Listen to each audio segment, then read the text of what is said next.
Welcome back to In Studio. I'm Tanner Rogers, and today I'm sitting down with Rick, CEO and co-founder of ScanLogic, one of the companies in our recent cohort of the LegalTech Lab.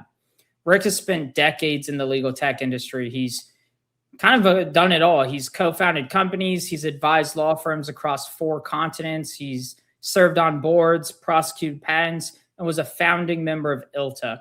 And he's built ScanLogic, which focuses on law firm finance, specifically the gap between doing the work and collecting the money.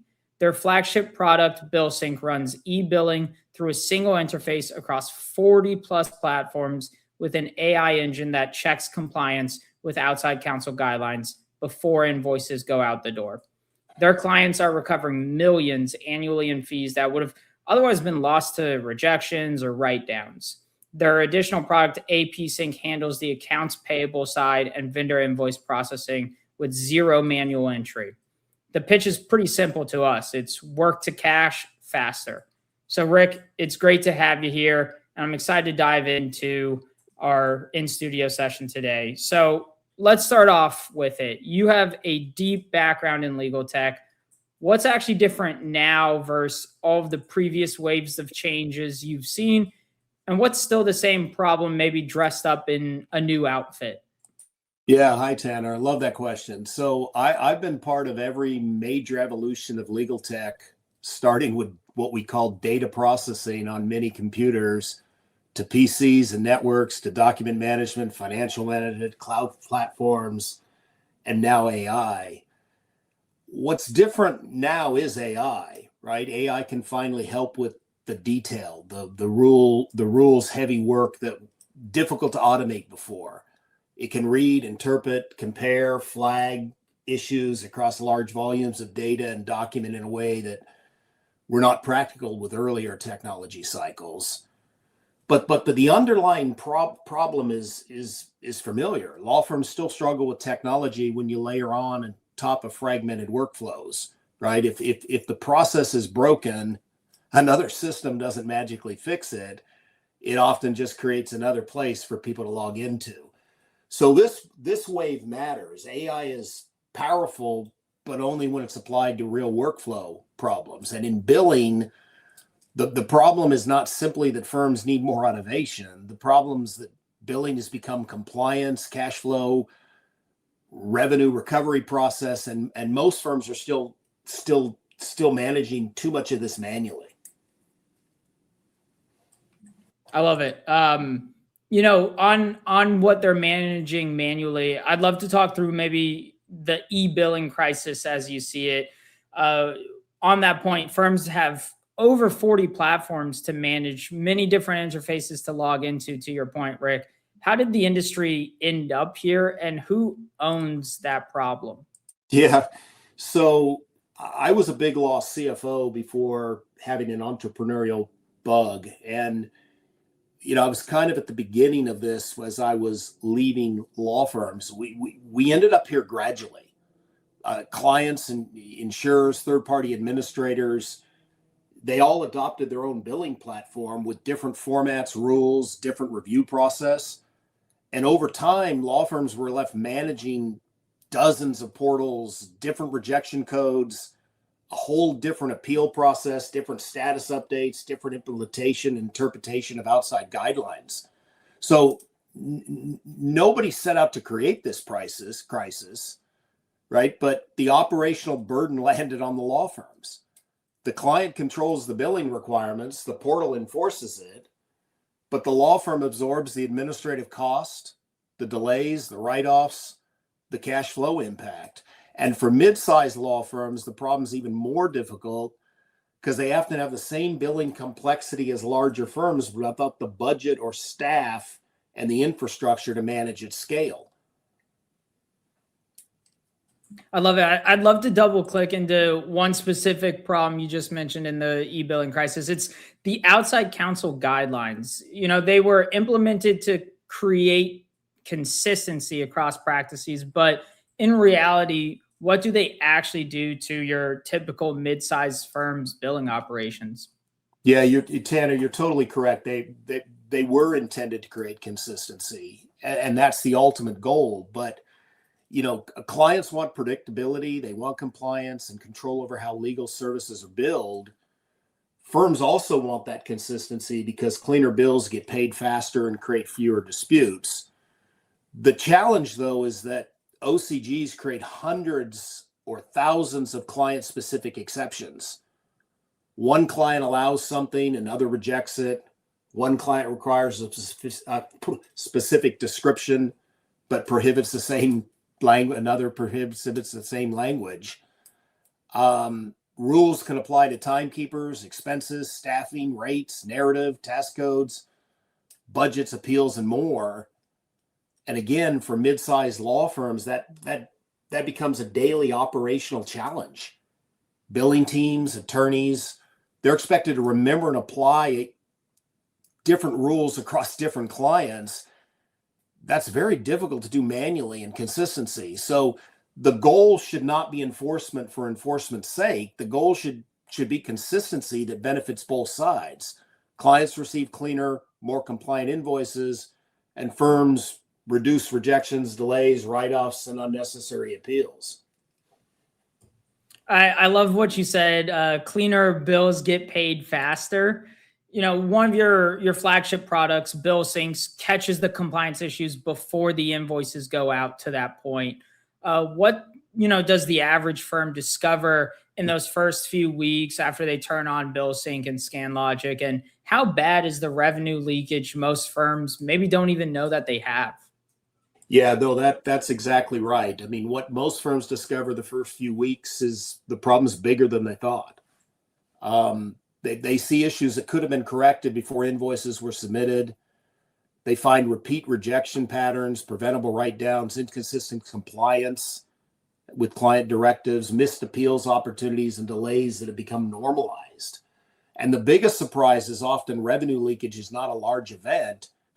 It's a death by 1,000 cuts. Small reductions, small write-offs, small delays, missed appeals, rejected line items, all of that compounded across hundreds or thousands of invoices. So BillSync helps make this visible. We help firms understand where the money's being lost, which clients and matters are creating the most friction, which billing behaviors are driving reductions, and what the realized rate versus after adjustment is. When attorneys see the differences in the rate they billed and the rate they actually realized after reductions, the delays, the problems become very real. No question. So with BillSync, you guys can prevent the death by 1,000 cuts, and ScanLogic can boast that there's a pretty material improvement in cash realization to your clients' firms. Where, does the cash realization improvement stand today, and what has to be true about a firm to really recognize that realization benefit, and what does that mean for the firm? Yeah, great question, right? Where's, how does this translate into increased revenue or increased realization? So we see as high as a 16% improvement in realization when firms use BillSync. We see as high as a 97% reduction in appeals.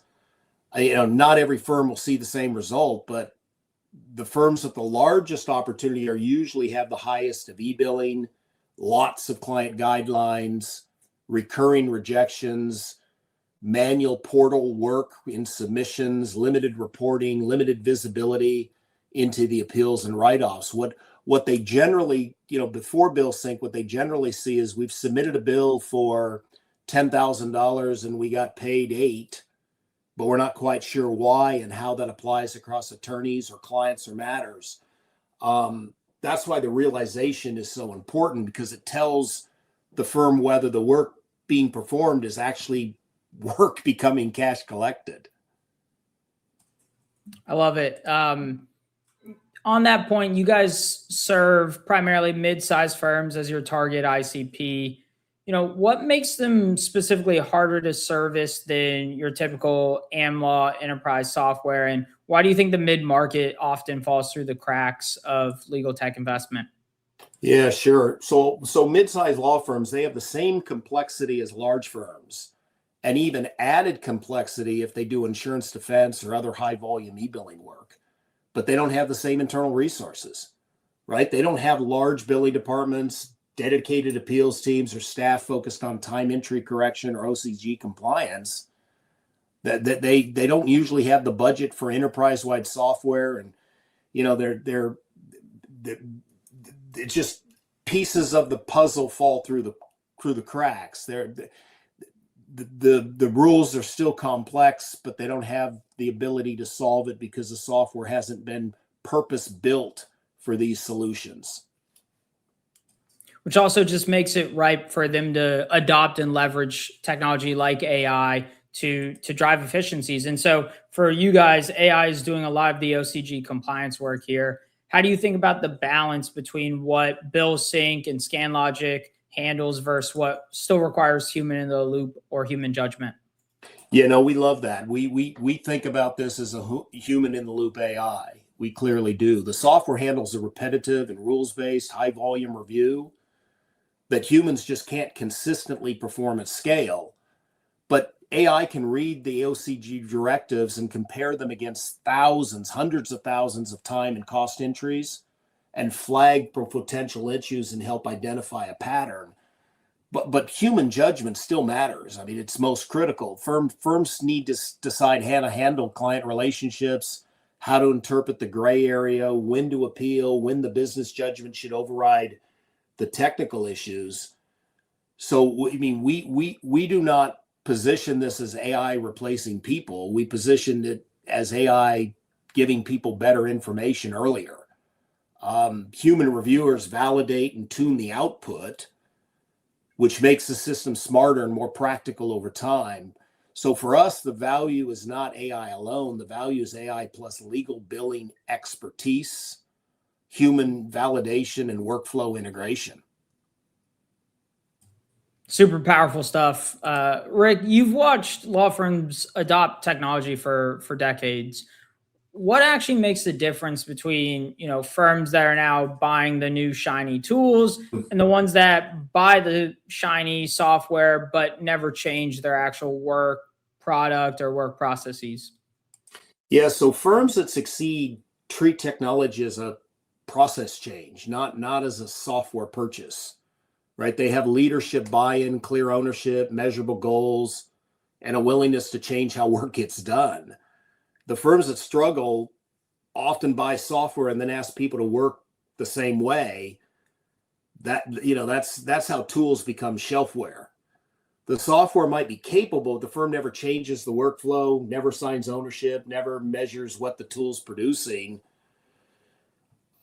With BillSync, success comes from using the system consistently, reviewing the reporting, helping attorneys learn from the results, and making billing compliance part of the firm's rhythm. Right? LegalTech succeeds when it changes the workflow, not when it simply adds another system. Let's build off that for the last question. When we talk about LegalTech succeeding and changing process behavior, what does winning look like for ScanLogic in 5 years from now? And what has to go right in the market for that to happen? Yeah, I think about that every day. Winning means ScanLogic becomes a financial operation layer for midsize law firms. Right. So today, BillSync addresses the work to cash side of the business by helping firms improve compliance, reduce rejection, manage appeals, increase realization. AP Sync extends that same mission to accounts payable on the expense side of things. So, together the goal is to simplify law firm finances across both revenue and payment workflows. And for this to happen, the market has to continue recognizing that law firm operations are no longer just back office administration. They directly affect profitability, cash flow, client services, and competitiveness. So BillSync's where we start work to cash. It's a huge page point. AP Sync is the next step in the broader mission to simplify law firm finances. I love it, Rick. Always a pleasure. And thank you so much for joining us on In Studio. We'll see you next time. Cheers.